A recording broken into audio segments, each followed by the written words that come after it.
Papa. No, we. Okay. Yeah, I hear you perfectly fine. No problems right now. Yeah, but my daughter is with a tablet and she's using YouTube. Okay. Uh, But if it will bother you, just tell me and tell me the mic. Okay.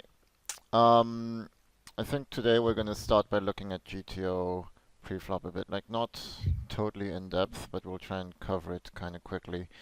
So this is Skiers database, GTO tool, you probably know about it. And I just want to show you how the general concepts. So basically at can you make it bigger?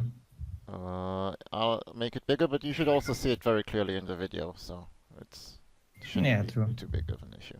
But okay, so the orange means raise, red means open shove, blue means limp, gray means fold. And basically, as you see, it's doing things at very different frequencies. However, one thing you can notice is it's more often raising the top range than not, and it's more often limping the bottom range than not. Um, Also, this is a huge sizing of race. Like this is different a sizes. 3x, Yeah. and this is yeah. 2.5. What is this? Yeah, this is a 2.5, right? Right. Okay. So at 25 BBs and higher, generally it's 3xing more often than not as a raise size, as a standard, and it doesn't start to min raise until it's less than 16 BBs, basically, GTO. At 23 BBs, it stops 3xing a lot, and it starts mostly 2.5xing, as you see. And it starts open shoving slightly more, and the folding range stays about the same until, well, pretty shallow stacks, basically. The VPIP stays the same until like less than 10 BBs. At 20 bigs, it's still mostly 2.5xing, and it starts open shoving a lot more of the off-suited ace-x's, especially ace-9 off and worse. So that's one thing you'll notice. It's open shoving tons of ace-x's. The shallower you get, like at 18, it starts jamming a lot. And once you're like below 20 BBs, it starts to incorporate a few more min raises, but not much, as you see. Like it's mostly 2.5xing and min raising. Then less than 16 BBs, it really starts to min raise more often than 2.5xing. And less than 20 BBs, it's almost never 3xing anymore. And then it's just min raising and limping, and also like it's not limping ever at 9 BBs. It has no limping range. It's min raising or shoving. And pretty much Nash, yeah. Okay, like I just wanted to show you I'm gonna prepare like some kind of GTO preflop coaching for you guys after this entire 13-week curriculum that will go much more in depth into this. But just wanted to show you how different it is, and also because I'm using GTO preflop sizings quite a lot at my stakes, so you might see some of that. So I just wanted to show you some of the reasons why. And in the next coaching, we'll also try and understand why GTO's playing like this. Like, not in a close coaching, but in a... Once we're done with the curriculum, we're going to start learning more about GTO in general. Okay, so here I'm playing... And now we're just going to go right into the hands, and we're going to see spots where I'm checking a lot, because I think those are pretty interesting sometimes. I'm checking a lot more often than most people at 60s or 30s are doing, and probably even more than average than at hundreds. Just min raising, and yeah, this is a wet flop, so we shouldn't be c-betting. This is pretty standard. Okay, nothing interesting. Here I limp against some kind of weak regular, which is totally fine. He's not folding to min raises. I could 3x, but he's also not I swing. He's folding to limps. You're limp calling this hand, right? at No, it's like the minimum. Yeah, because 17, and that's pretty. I'm pretty curious what they're doing here. So I would probably be limp folding and limp calling king 6. okay, I see. So that's the border. Yeah.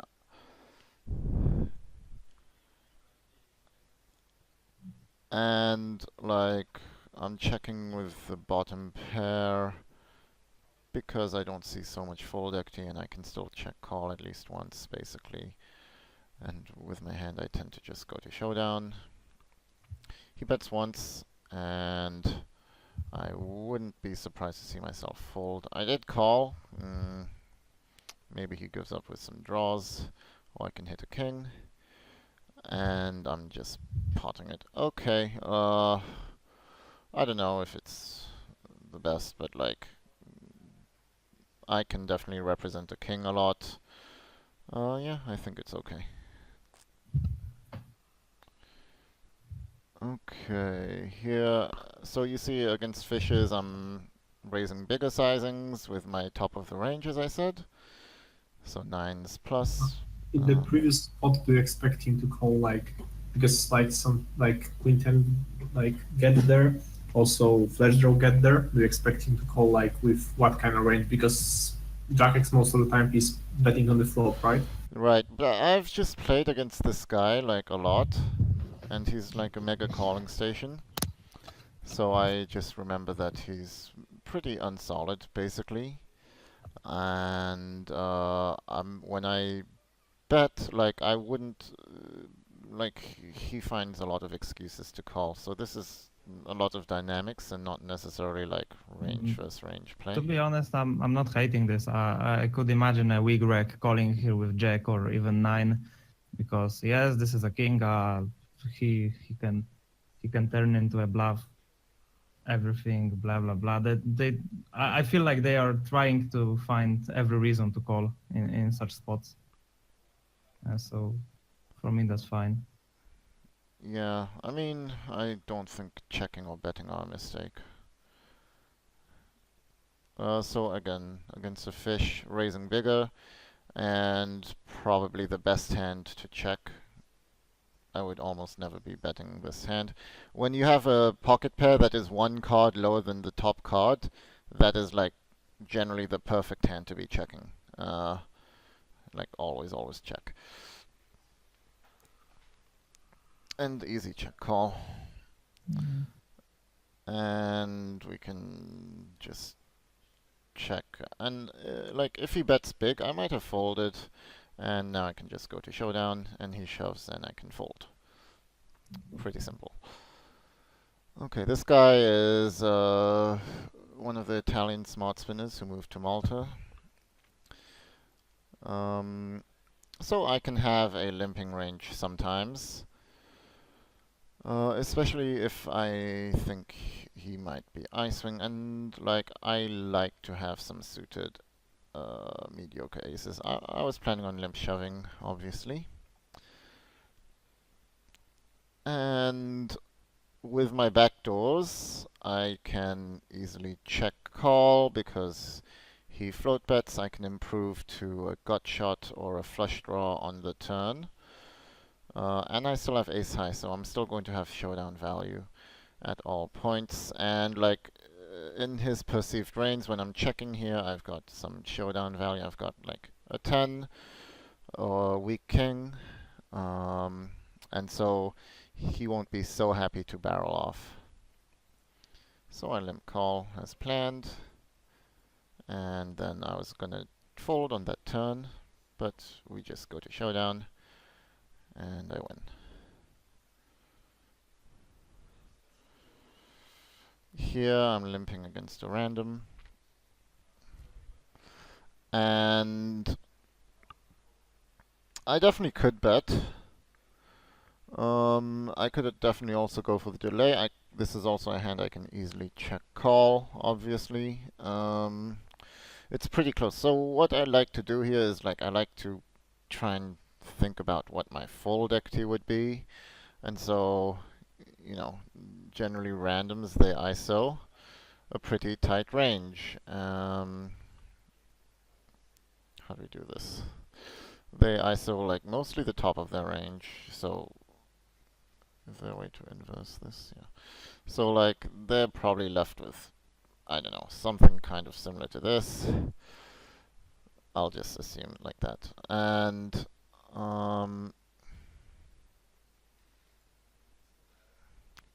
the flop is 4-5-2 rainbow, and we've got 6-10 offsuit. Like the actual suits don't matter.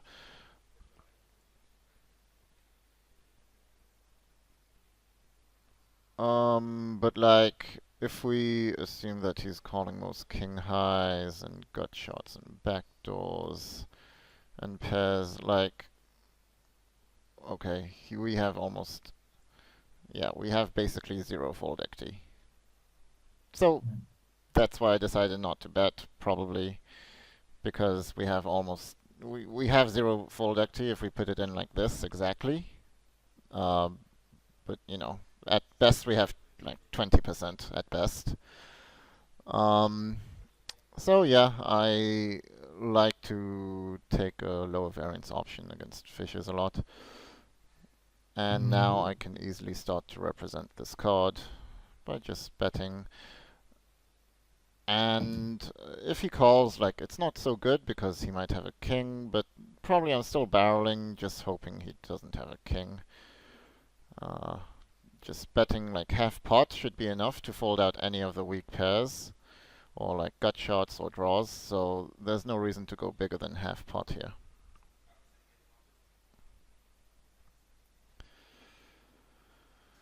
Okay, we min raised against another random, which is totally cool. And again, it's the same situation, like I don't expect to have much fold equity, so even though I have 2 overcards and a gut shot, it's a hand I can easily be calling. He is folding to c-bet, so I guess one thing you could possibly do is to bet bigger than half pot, like half pot or bigger at least. Yeah, he also has some fold, so no bottom range maybe. Yeah, that's Or true. less bottom range. Yeah, that's true. So there's nothing wrong with both betting and checking.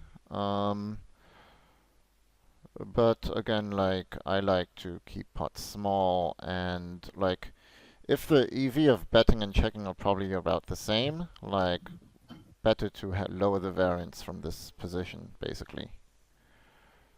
And it could also be like slight autopilot, because like I'm playing 4 tables and I might not be looking at the stats so much, so this is just kind of my default here.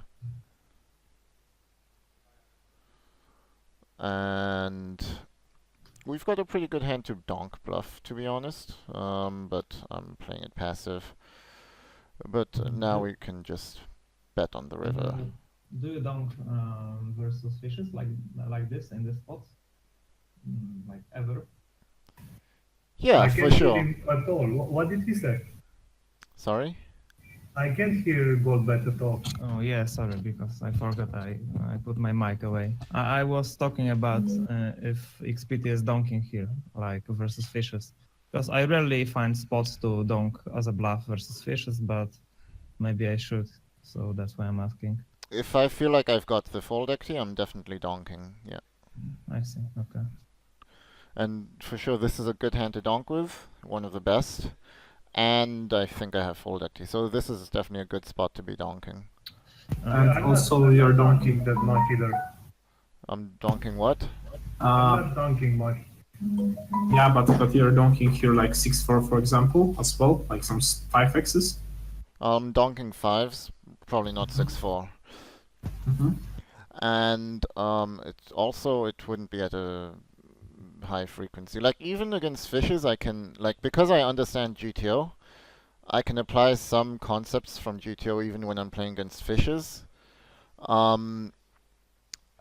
As long as it makes sense, basically. Like as long as it's a good adjustment. And because against fishes, the standard should be to play charts and crush fest and just play standard, basically. and solid. But because I have a decent understanding of GTO, I can take some concepts when I feel like it's appropriate. Like I'm not using it as a standard, obviously, but there's some spots where I feel like it can be useful still. So that's one of the benefits, I guess, of having a Oh. decent understanding. Okay, just betting on the river to try and fold out some one pair hands or something. But he doesn't want to fold. Okay. What about betting bigger on the river? I bet 120, which is already big enough. Because like Yeah, I mean the only bigger sizing is going to be like an overbet or something, and I don't want to do that. yeah. I tend to overbet in this spot. That's why I'm asking, because I feel like they're not folding those 6x's, 7x's enough. I mean, this guy's folding a lot, so I think he'd be folding most of the time. Yeah, so I'm pretty surprised to see him call, to be honest. Okay. And also he just has so many missed hands that it's totally cool. Limping against a reg, I'm gonna be limping at some frequency. And limp calling. Okay, well, this is a hand I limp called, so definitely check calling. And yep. Min raising against a random. Again, like we keep getting these really bad flops, so just check folding against such a big sizing. Okay, so Strudge is a reg. This time I decided to 3x or like 2.5x. Because it's firstly I'm probably playing slightly more GTO oriented. And I notice he's folding more to c-bets and min-raise pots, so yeah. And these flops are ones that, like, against regs, we should have a bluffing range, and this is one of the best hands to bluff with, but probably my randomizer was low, so I decided not to, just giving up. What are you going for a big sizing and then just potting the turn? I mean, just getting it in the turn. How would you bluff it here? Yes, I would usually be betting like 100 chips on the flop. Yeah. And, are you getting it in always, like on every blank, deuce, jack? I'm not Queen. sure. Probably quite often, yeah. Yeah, I see. Okay. However, also like, yeah, I'm not super comfortable with these spots yet because I mean, it's tough to bluff on these boards, but yeah, I'm trying to analyze them basically. I And actually think a bet here is better because like this is a 2.5. He's also folding. This is a pretty low flop, and I think he doesn't hit it like that good. I mean, he definitely has almost every 7. He has tons of 6s, so I don't really agree with that. I mean, I still expect him to call almost every suited hand. So And do you ever like check some kind of value because it's gonna be like you're gonna float Yeah. bet a lot Yeah. here. So yeah, in this spot you have to try and construct a balanced range. So you need to bet some air from time to time. You need to check some value from time to time. Actually, over here, I think we should be checking most of our range in general. Probably like checking 80% of the time or something. So even if we have like a strong hand, we can bet it, but not so often, basically, like less than half the time. Yeah. Yep. Okay. Limping, and this is a very standard check. And I think I could bet against a fish just to deny equity. It's totally fine. Yeah, I'd rather do that probably. Oh, that's kind of weak. Okay. I'd rather call on the river if he bets 1 BB. Like, I don't like folding. Yeah. Yep, standard check call. And just going to showdown.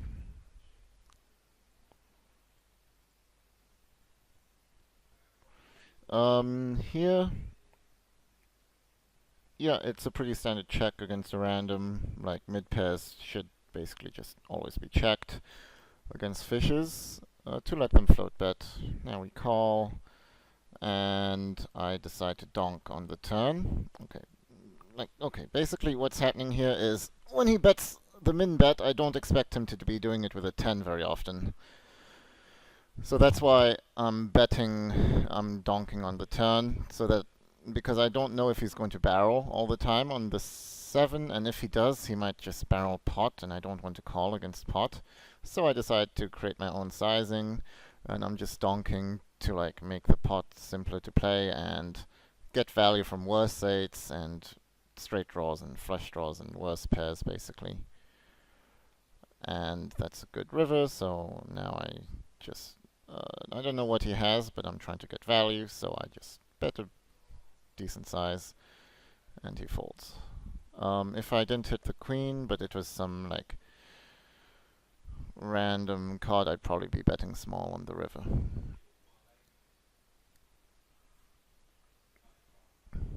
Small calls are reg.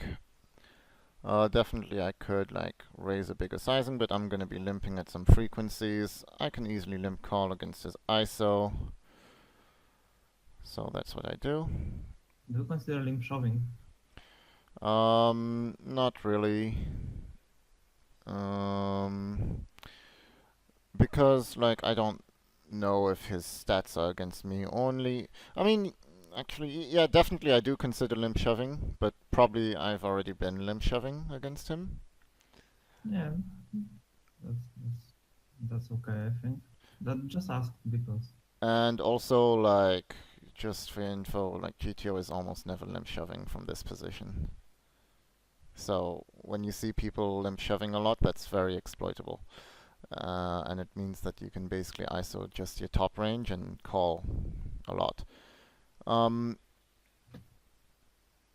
Yeah, but I would only be limp shoving if I know that they are doing this against only me or against everyone in general. Because a lot of regs, they are like us, and you need to remember that, like, when we, you need to not just look at their stats from the big blind versus small blind and think, oh, he's got a high ISO, I need to limp shove a lot. That's actually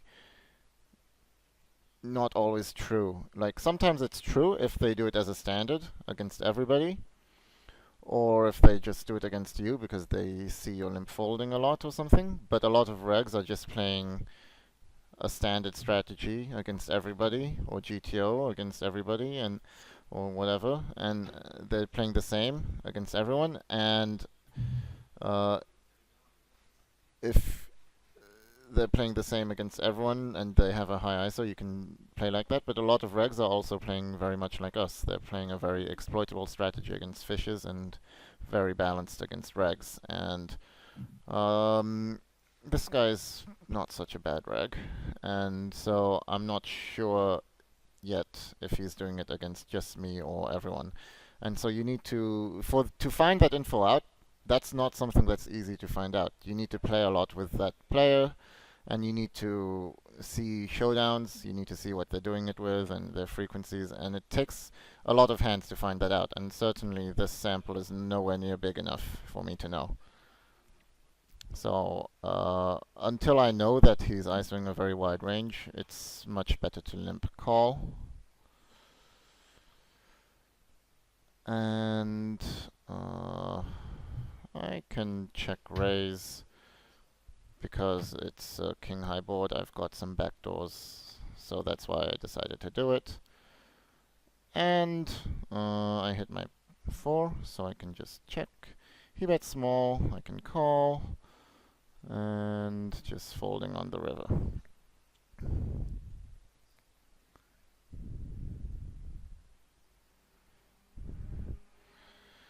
Okay, so as you see here, I'm going to be like, also I did min raise. This was probably a misclick against him. Anyways, I hit top pair and I can have a checking range here.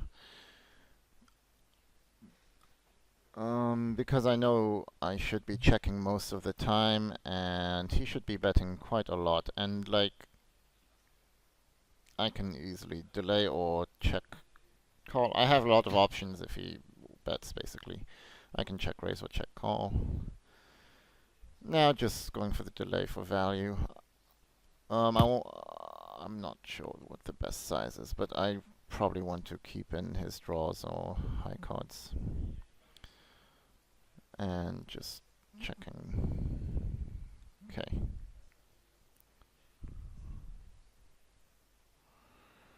Okay, so here we're playing against some kind of reg. If I remember, he's Canadian, and he's not. I mean, I'm not sure if he's good or bad, but I think he does know some GTO concepts, but I don't think he's playing it very properly, basically. So anyways, I do 2.5x with my hand. And again, most of the time I'm checking here, especially if I have like king high with a backdoor flush draw. This is one of the best hands to be checking, intending to check call. And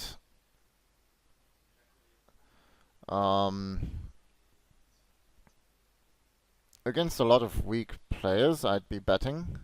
But considering he's a reg, I want to be more balanced. I don't want to be over bluffing. If I'm bluffing with King 10 here, it's over bluffing. So that's why I'm just going to showdown. The thing that sucks is that they love to delay probe.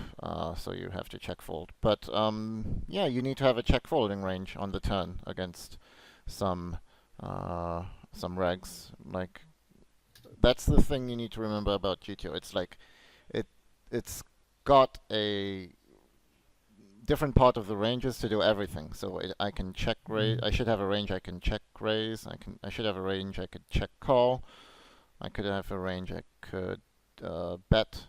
So like, yeah, it's trying to be balanced and not necessarily take the most plus EV play, because like if I take the most plus EV play with this hand, then I'm going to be way over bluffing, and then he can exploit me by calling down later, etc., etc. And like, that's kind of the mindset of GTO. And like also, against a reg, you don't have to always try to take the max exploit play, even if it is the best EV play and it's not the best reg, because even regs, if you do something totally exploitable over and over again, they do notice, and that will stop them from playing exploitable against you, and they'll start to adjust, and you don't want them to adjust against you, basically, if they're playing badly against you.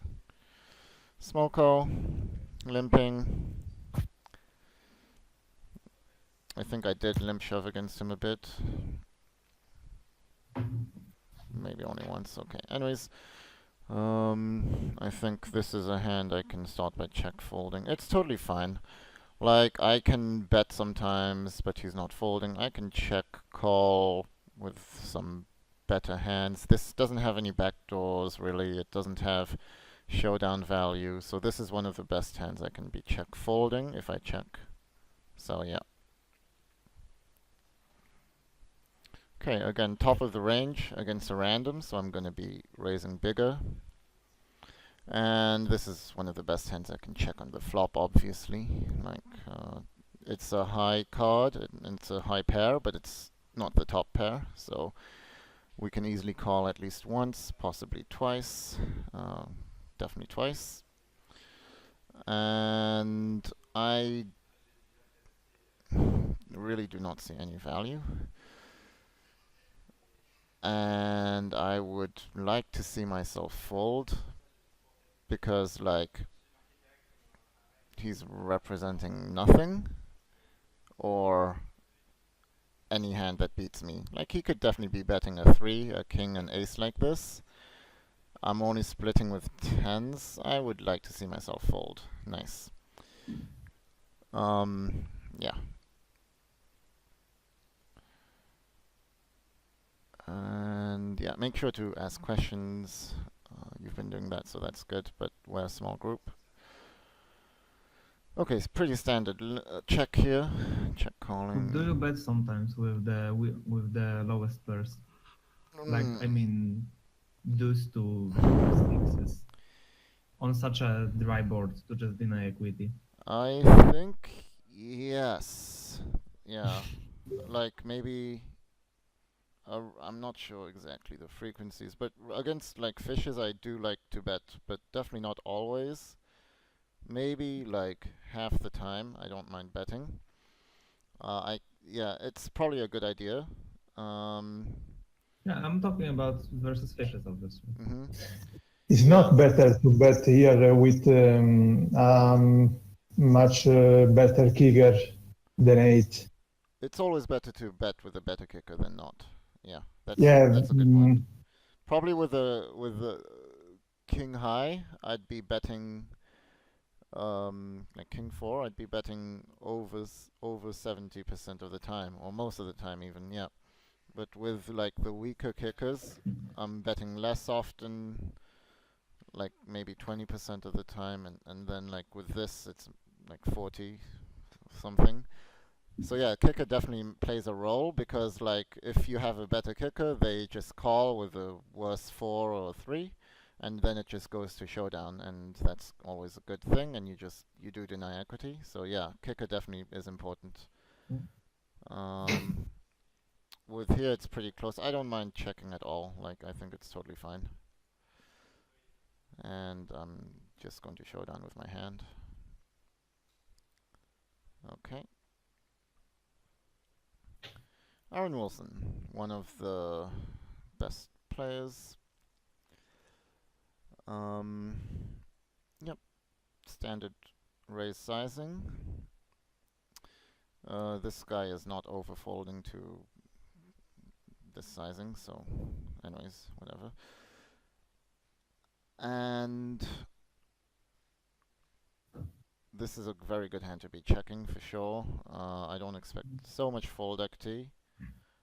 And I've got like a gut shot and ace high, so I can easily call the flop bet and easily fold to the turn. Even if he's betting so small, like right now the heart is like the 4 of hearts or 5 of hearts is not an out, ace of hearts neither, so good spot to be folding. And when he's betting with these sizings, he's representing weaker pairs very well, and I definitely do not want to be bluffing because, or bluff check raising, because he could also be taking this line with flush or straight or something, or 2 pairs.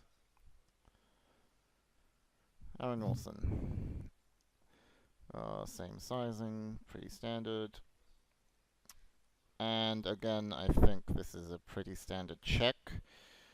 There's not much reason to bet, because if you bet, like it's a very wet board, you're going to be getting raised at some frequency, and you don't want to be getting raised with this hand. You don't want to turn ace-king into a bluff on this board.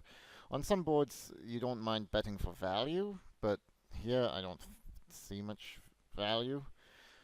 So I like checking, check calling. And here I'm definitely donking at some frequency. I can also be checking. What's up?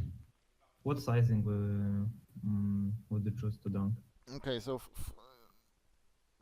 it depends on the turn, but on on this turn.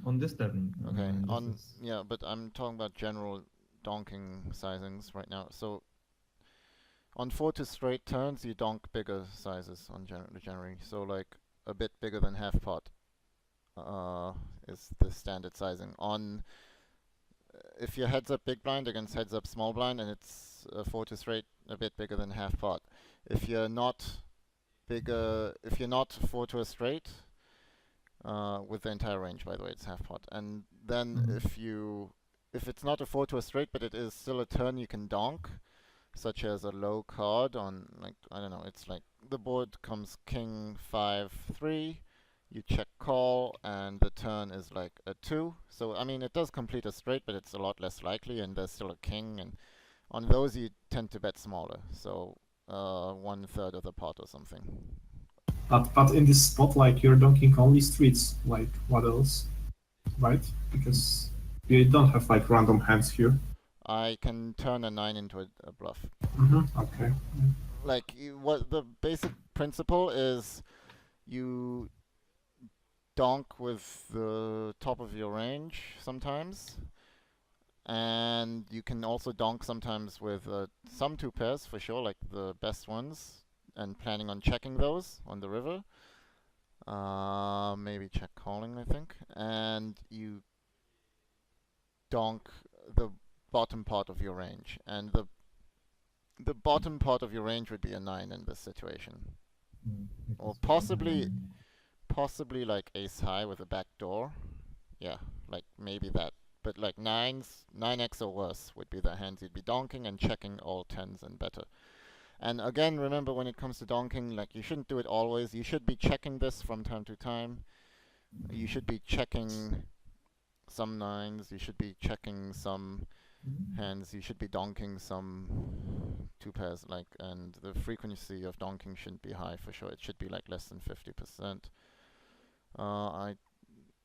When the stacks are this shallow, there's no point going bigger. Like, if the stacks were bigger, then I would bet bigger, because the intention is to set up for a river shove.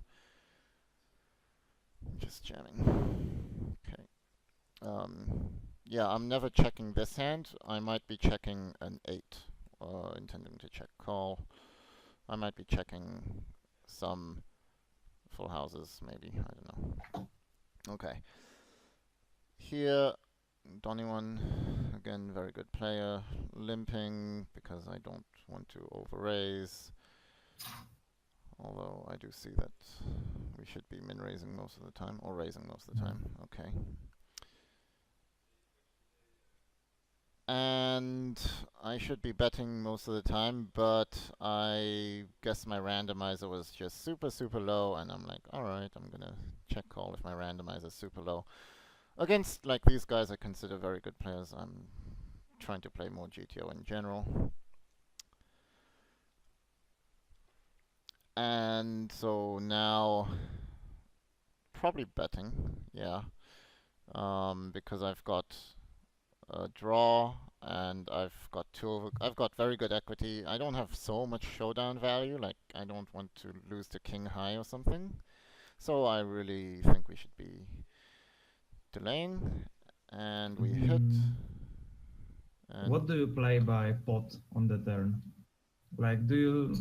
I believe you have some 9s and 10s here, so yes, the best 9s and 10s would be a pot side, right? I think almost my entire range would be pot here, because it's such a wet board. So, like, anything that I do bet would be pot here, because the wetter the board, the more I want to, like, make the decision tough for villain if he's good. Makes sense. Okay. And the king is a very scary river, basically. It completes a lot of draws, and so right now, I want to, like, I have 2 choices of sizings. It's either like very, very big or very, very small. I don't think I should be checking very much ever with this hand, so I definitely think I should bet. So very, very small would be like 1/3 pot, like this, and then very, very big would be at least pot. It would be pot, or perhaps 150% of the pot or something. And considering I don't have a flush, but I do have a flush blocker, I also remember, obviously, I'm sure the randomizer was low in this situation, so that's why I'm betting small. I'm trying to get as many calls as possible from weak pairs. I'm also trying to induce a spaz raise, maybe, or just a raise from some hands. And he had a 10.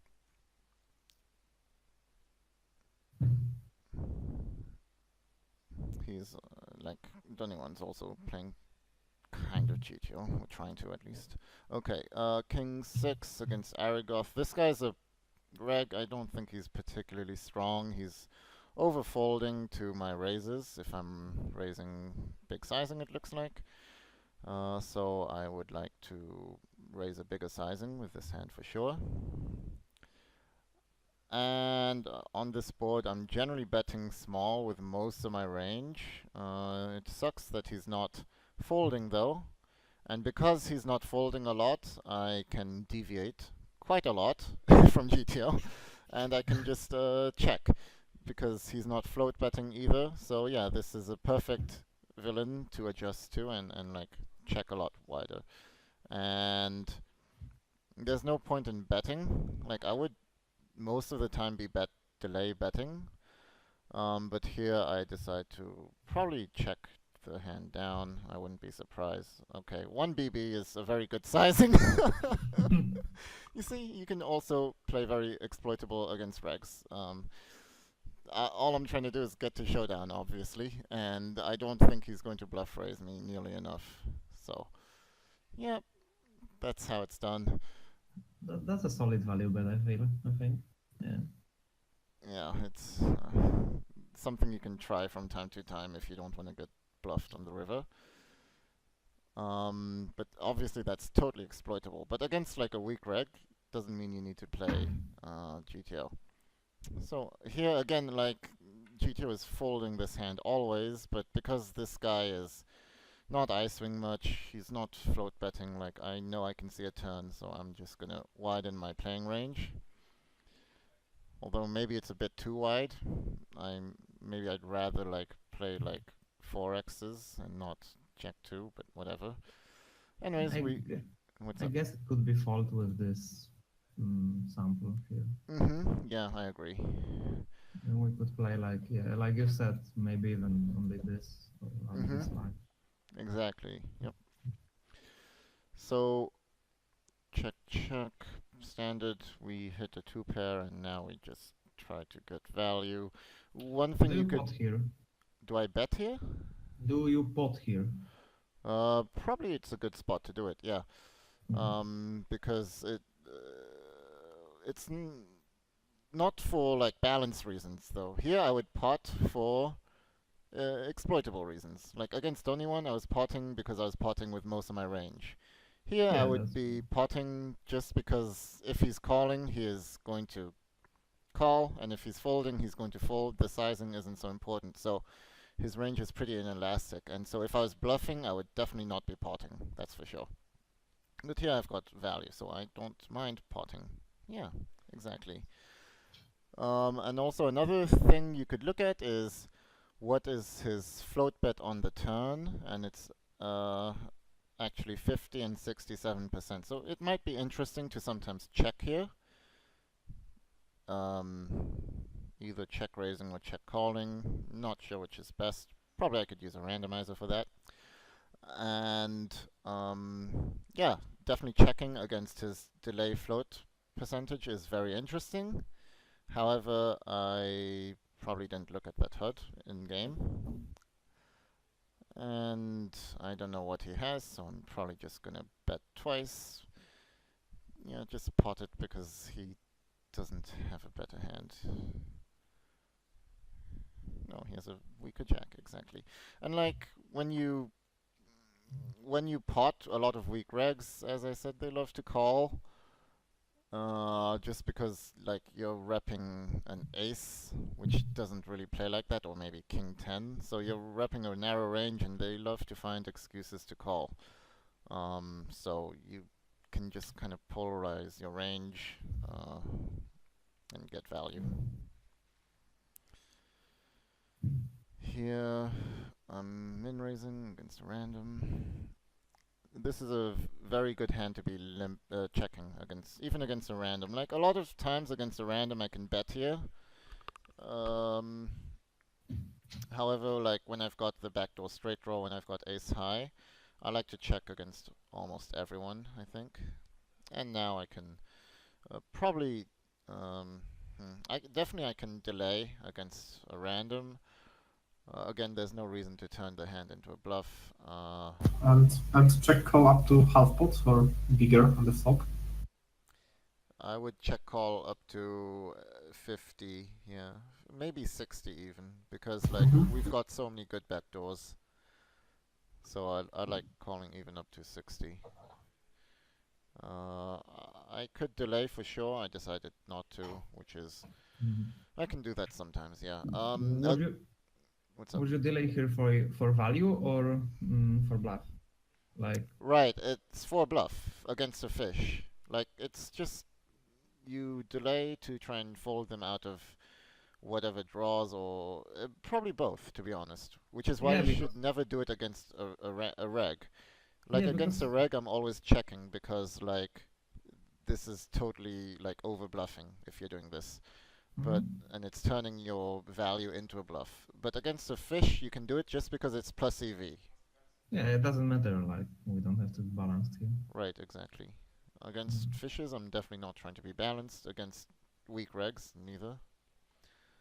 Only against the best regs, might try. Checking. I don't know why. I should probably bet. Maybe I looked at his fold to see bet here, and I just saw that, but probably not, to be honest. Yeah, I should probably bet, but maybe my randomizer was super low, but still, like, I don't like checking. But at least now I can go for the delay. Okay, this guy is some kind of reg. I'm not sure if he's good or bad, but I decided to limp anyways, just to protect my limping range. And calling a small bet. I would fold to a big bet on the flop. I would fold if he bet like 80 chips or something. But if he bets half pot or less, I can call. And, well, we hit trips, so we just try to get value. Bad river. And I should fold. Okay. 21 again. So again, 25 BBs. And we're just definitely checking this hand. This is an ideal hand to be checking. I should be betting this flop quite often, more often than not, but we have one of the best hands to be checking. Because we've got a weak kicker. I might be able to bet a king with a good kicker. And to be honest, GTO is checking a lot here, but I like to bet because it's hard to exploit turn play, basically. Like pre-flop and flop play are easier to exploit, but even if he sees me do this, it's not going to be so easy for him to exploit this.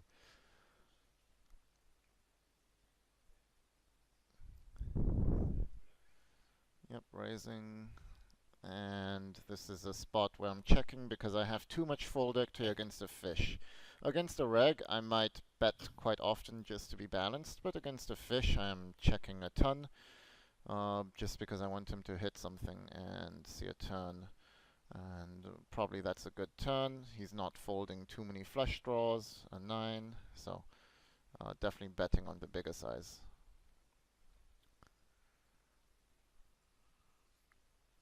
Okay, limping this against a random.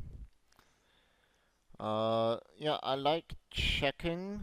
Even though he's folding, I mean, he's not folding to c-bets and he's raising, like, I don't want to create a big pot with this hand. So I can bet like 10 jack plus for value, intending to basically call down against him if he raises or if he floats, whatever. But like he's not float betting, so that's why we should be betting a wider range for value against this player.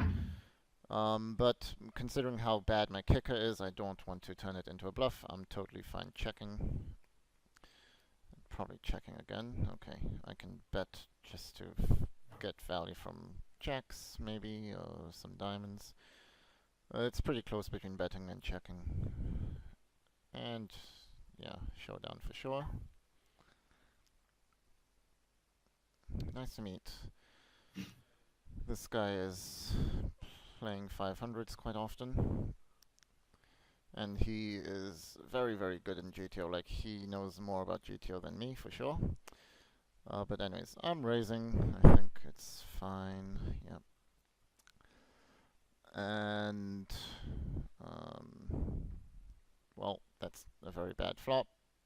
So I have 2 overs, so I can call. But if I miss the turn, definitely just folding.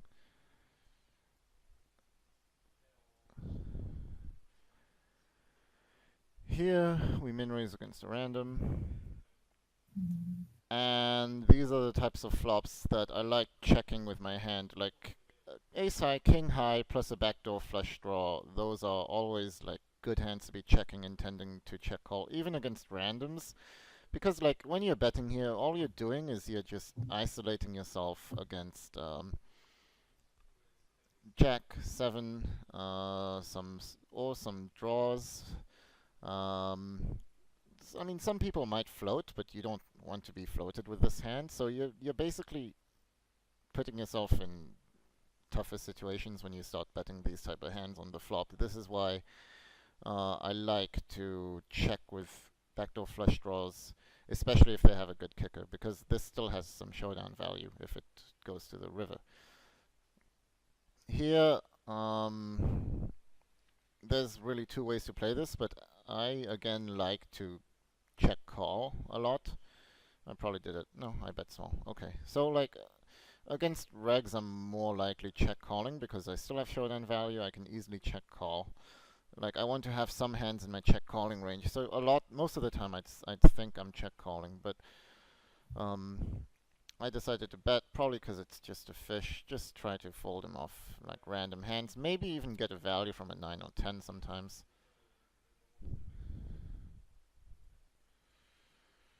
Okay. Again, like same situation as before.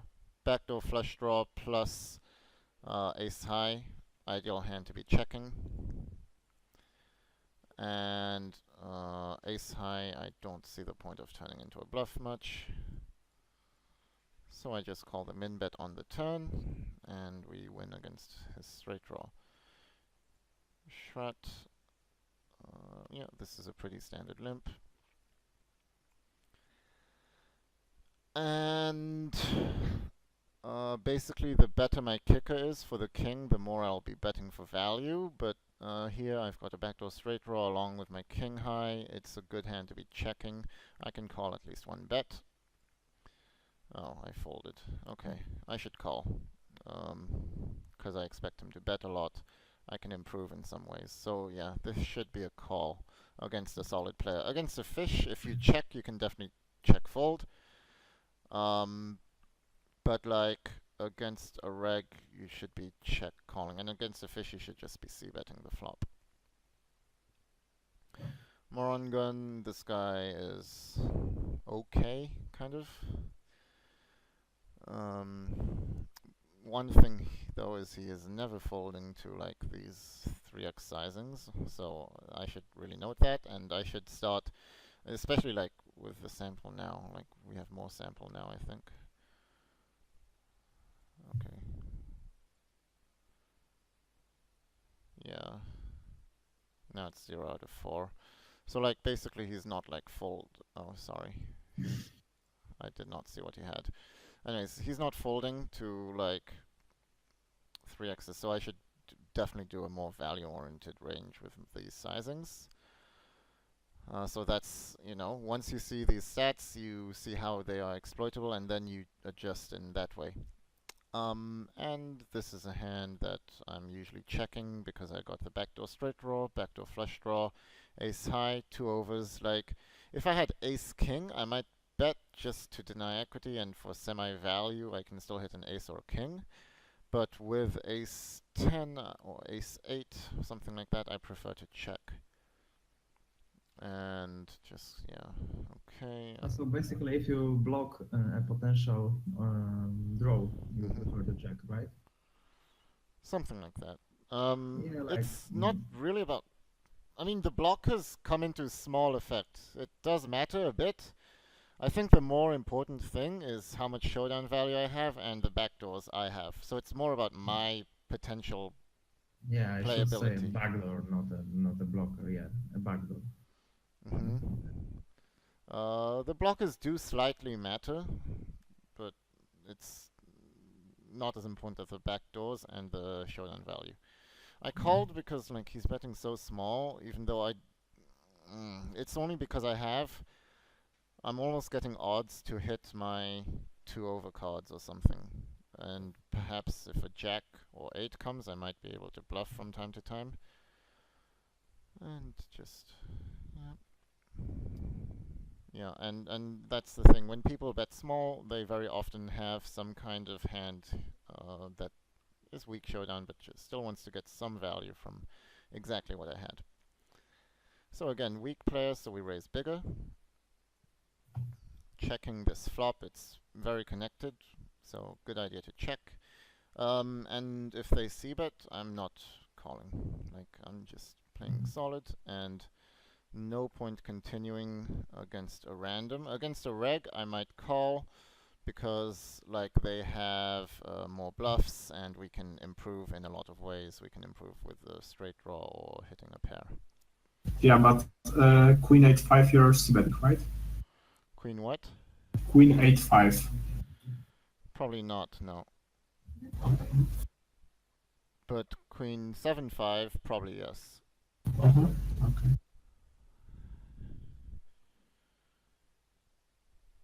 Okay, here I'm checking. Crushfist says to bet this a lot, but I like to check here. Just because I don't see too much fold equity, and like also I don't want to get raised. I can easily check call. So like I prefer to bet without any equity. And with 10x you're also checking here, right? 10x I'd rather be betting than this, but I still check quite often. But why do you want to bet 10x here? Because Like, 10x, I can bluff 3 streets with 10x. because I mean, like on 25 blinds, like you know, like small blind, big blind range is kind of like a bunch of aces, queens, and jacks here. So yeah, Yeah. interesting. Because the same spot like was in the Like coaching king- of Stewart, and like yeah, was kind of With like looking like this. king high, I can go to showdown a lot. With 10 high, I can often just turn that into a bluff. Okay, just play exploitable. Just okay. Well, he raises, so he raises a huge size. I don't think there's a point in calling. I'm not folding, so I just get the money in. 21, limping, limp calling. If he made it 60, I'd fold, but because it's only 50, I can call.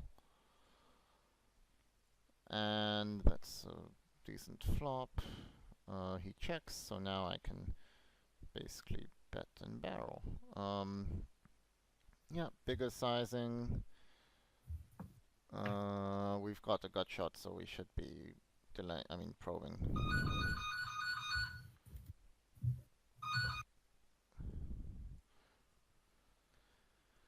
Limp against a random. Middle pair, bad kicker, backdoor straight draw, backdoor flush draw, perfect hand to check. Ace comes, it's a very innocent card. He doesn't have many aces in his range. I might have some in his perception, so definitely I think this is a good spot to delay. I didn't do it, I don't like it. Against a fish, I think the best play is to just like delay with your weak pairs when the ace comes, because they don't like delay float enough, and they don't like they like give you a lot of respect in this spot. So yeah, generally betting should be better. Anyways, now that it went like this action, like now the 5 comes, the 7 comes, like if he doesn't, he would have bet if he had an ace or king, so I'm blocking the straight as well, so I think I'm not losing the hand, and I think I might still get some value from a 7 or a 5.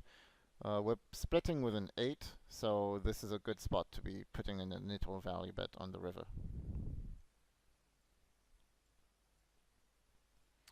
Limping, standard, check. I would be folding most of my 4s to a pot-sized float. However, because I've got the backdoor flush draw and the backdoor straight draw, I think I have to peel one. But if it wasn't for the backdoors, I'm always folding to a pot size bet against a random because it tends to be very, very strong. And now I can easily fold. Okay, limping against a random. So against randoms we should be playing 95% of our range basically. And this is a hand that can definitely go to showdown. It's like the weakest of the weakest pair and kicker. Like, I don't mind just going to showdown with this hand. Even though the queen maybe is a good card to delay, like, and deny some equity, I don't want to. I like going to showdown sometimes, even against fishes. Queens. Good hand, like, maybe sometimes if I have the top range, like top premiums, like queens plus, I can raise smaller than 55 just because I really don't want them to fold, but there's no need to do it. 55 is usually a good size. And we flop king high, so this is the perfect spot to be checking. Like, if you have a pocket pair and it's one card lower than the top card on the deck, just remember that's the spot where you should almost always be checking. And if he checks, he usually doesn't have a king. So here I see two options. I definitely can bet to get value from worse hands. I can also check, just because, like, just in case he, in some cases, has a better hand. Just in case he sometimes has that king and he checked, or just in case he sometimes has, like, some kind of weird two pair with a 9 or something. So this is a spot where usually I'm betting, but if my randomizer is low, I can sometimes be checking. Just intending to check call and maybe allow him to bluff sometimes. Now I have to call again if he bets. The bet size on the turn would be like close to pot, because I think it's like not gonna change much. Yeah, probably around 70, something like that. Okay. And Do you consider folding on this 10 ever on the river? no, never. Even if he like shoves? If he shoves, I can fold. But What I about- mean, to a standard size. If he bets like less than 200, I'm calling. Yeah, fine, okay. And let's do one last hand. We're over the hour mark. So limping this hand, and I decided to check on the flop. When I hit two pair, I want him to bluff for me. Like, bottom two pair can sometimes be a check, just because, like, they can often triple barrel with top pair, or you can check raise. I'm also blocking a lot of draws. I'm blocking the flush draw, I'm blocking the backdoor flush draw, so like this is actually a good hand to put into the checking range just to like slow play. So I'm not usually slow playing, but this hand is one of the best ones to do it with. And now he checks, so we should generally just be betting. And I'm not so worried, even though it's a drawy turn, so I can go smaller to try and get as many calls as possible, because like I'm blocking the flush draw and two pairs, so I'm mostly worried about just the straight draws. And we take it down. Okay, so let's end the coaching.